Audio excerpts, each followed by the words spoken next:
আসসালামু আলাইকুম। সুলাভুনা রমজান মাসে আমরা সবাই প্রতিদিনই করে থাকি। আর এই সুলাভুনাটা যদি পারফেক্ট পদ্ধতিতে করা হয় তাহলে এর টেস্টটা এতটাই বেড়ে যায় যে সারাদিন রোজা রাখার পরে যখন এই সুলাভুনা খাওয়া হয় তৃপ্তি সহকারে খাওয়া যায়। আর এই তৃপ্তি সহকারে কিভাবে সুলাভুনা করলে খেতে পারবেন সুলাভুনা, সেই পদ্ধতিটা আজকে আমি আপনাদের তৈরি করে দেখাবো। হ্যাঁ, আজকে আমি তৈরি করে দেখাবো আলু দিয়ে সুলাভুনার একটি পারফেক্ট পদ্ধতি।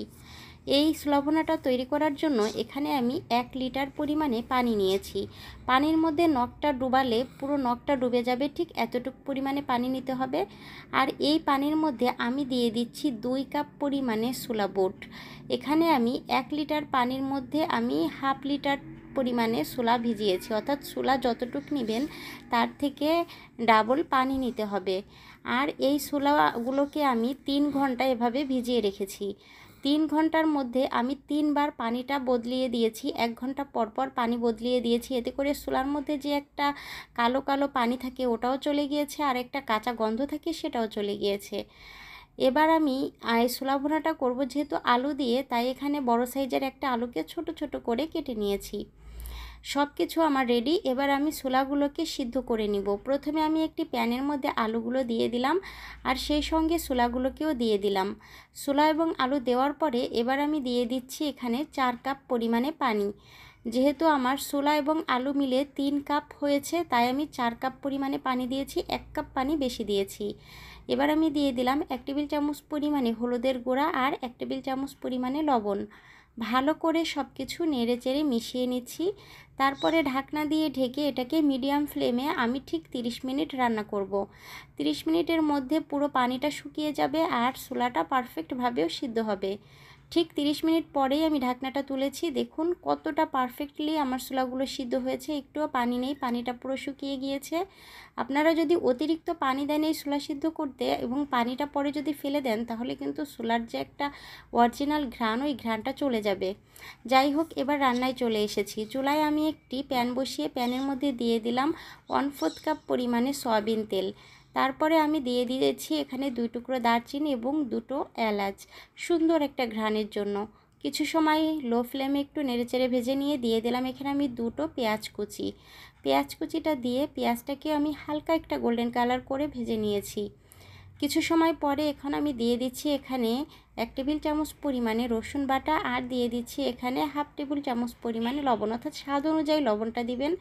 তো ছোলা যেহেতু লবণ দিয়ে একবার সেদ্ধ করা, সেই অনুযায়ী লবণটা একটু পরিমাণে কম দেওয়াই ভালো। টেস্ট করে, অর্থাৎ রমজান মাসে তো আর টেস্ট করে দেখা যায় না, আন্দাজ করে একটু কম পরিমাণে লবণ দিতে হবে।